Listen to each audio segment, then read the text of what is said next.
Bayangkan kamu seorang dokter, tugasmu menyelamatkan nyawa manusia. Tapi suatu hari orang-orang bersenjata datang ke desamu, menculik warga, memperkosa perempuan, membunuh siapa saja yang menolak tunduk. Dan ketika kamu melawan, mereka membunuh keluargamu. Inilah kisah Dr. Josue Manuel Mireles, dokter yang berhenti berharap pada negara dan memilih melawan kartel dengan tangannya sendiri. Siapa Dr. Mireles? Dr. Mireles adalah dokter umum di Meksiko. Ia bukan tentara, bukan polisi, bukan kriminal. Ia dikenal sebagai dokter rakyat, mengobati siapapun bahkan yang tidak punya uang. Tapi di Meksiko bukan daerah biasa. Wilayah yang diduduki Dr. Mireles dikuasai kartel Caballeros, salah satu kartel paling brutal di Meksiko. Mereka bukan hanya menjual narkoba, mereka menguasai hidup warga. Kehidupan di bawah kartel Caballeros. Kartel Caballeros melakukan pajak paksa ke petani, pemerasan pedagang, penculikan anak dan perempuan, eksekusi terbuka, pembunuhan sebagai pesan. Jika kamu tidak bayar, keluargamu jadi target. Jika kamu melawan, namamu masuk daftar mati. Dr. Mireles melihat ini setiap hari. Pasien-pasien yang datang bukan hanya luka fisik, tapi trauma, ketakutan, dan kehilangan. Kenapa keluarga Dr. Mireles dibunuh? Ini bagian yang sering disalahpahami. Jadi dengarkan baik-baik. Keluarga Dr. Mireles dia dibunuh karena satu kejadian tunggal. Mereka dibunuh karena pola teror kartel yang disengaja. Dr. Mireles adalah figur berpengaruh dan dihormati. Kartel benci orang berpengaruh yang tidak bisa mereka kendalikan. Dia menolak tunduk. Kartel biasa membeli tokoh lokal. Mireles menolak bekerja sama. Kartel mulai menyerang secara personal. Dr. Mireles pernah diculik. Ia ditahan, diintimidasi, dan diminta tebusan. Pesannya jelas, kami bisa mengambilmu kapan saja. Teror berlanjut ke keluarga. Dalam konflik ini, beberapa kerabat Dr. Mireles dibunuh kartel. Nama dan detail teknis tidak dipublikasikan luas, bukan karena bohong, tetapi karena perlindungan saksi dan keluarga yang masih hidup. Namun, pola ini sama persis dengan metode kartel lain, membunuh keluarga untuk menghancurkan mental, memberi pesan ke masyarakat. Jika dokter saja kami bunuh keluarganya, apalagi kalian. Tujuan utama pembunuhan ini bukan balas dendam, tapi teror, dan di titik inilah Dr. Mireles berhenti menjadi korban.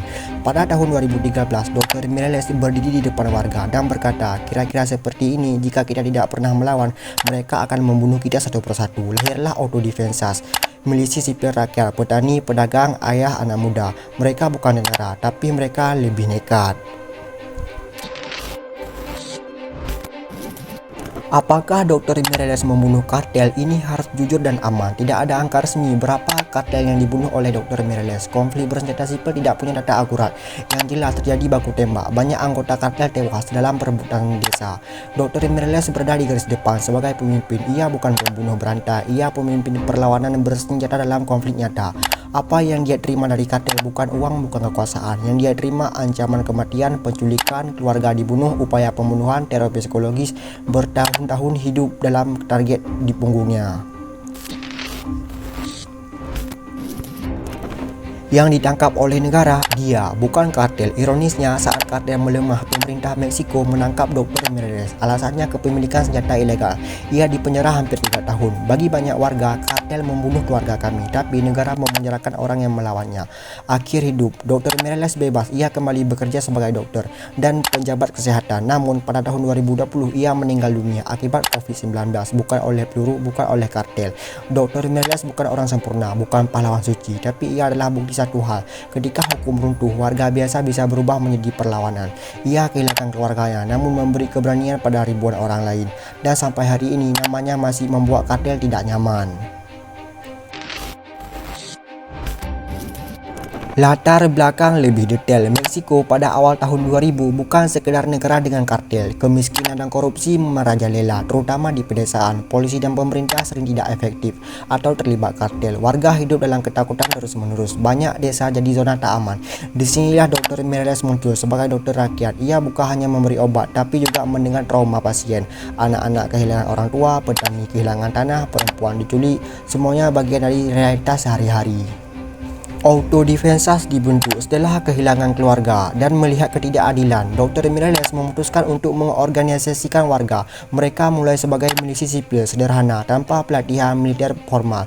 Peralatan mereka senjata seadanya, pengetahuan lokal, solidaritas komunitas. Taktik mereka patroli desa perlindungan. Warga menghadapi kartel sangat terpaksa. Fakta menarik, banyak anggota autodefensas awalnya petani atau guru, bukan pejuang. Mereka belajar bertahan hidup dari pengalaman nyata, bukan teori militer. Disiplin dan solidaritas menjadi kunci mereka bertahan melawan kartel yang jauh lebih berpengalaman.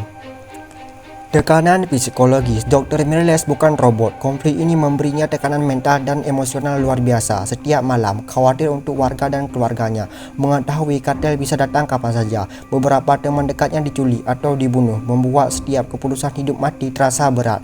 Ia sering berkata pada warga, ketakutan itu wajar, tapi membiarkan ketakutan menang akan membunuh kita semua. Ini menunjukkan bahwa kepemimpinan sipil bukan hanya soal strategi fisik, tapi juga mental. Reaksi masyarakat dan media. Awalnya pemerintah mengabaikan atau menentang autodefensas. Media lokal mulai melaporkan warga yang berani berdiri melawan kartel, membuat autodefensas dikenal di seluruh Meksiko. Banyak warga desa lain terinspirasi untuk membentuk milisi mereka sendiri, meski dengan risiko tinggi. Ini menjadi gerakan sipil terbesar melawan kartel di era modern, yang dimulai bukan oleh tentara tapi oleh dokter rakyat dan warga biasa. Terima kasih telah menonton, jangan lupa like dan subscribe. Saya Aris Story Lab, undurkan diri. Bye.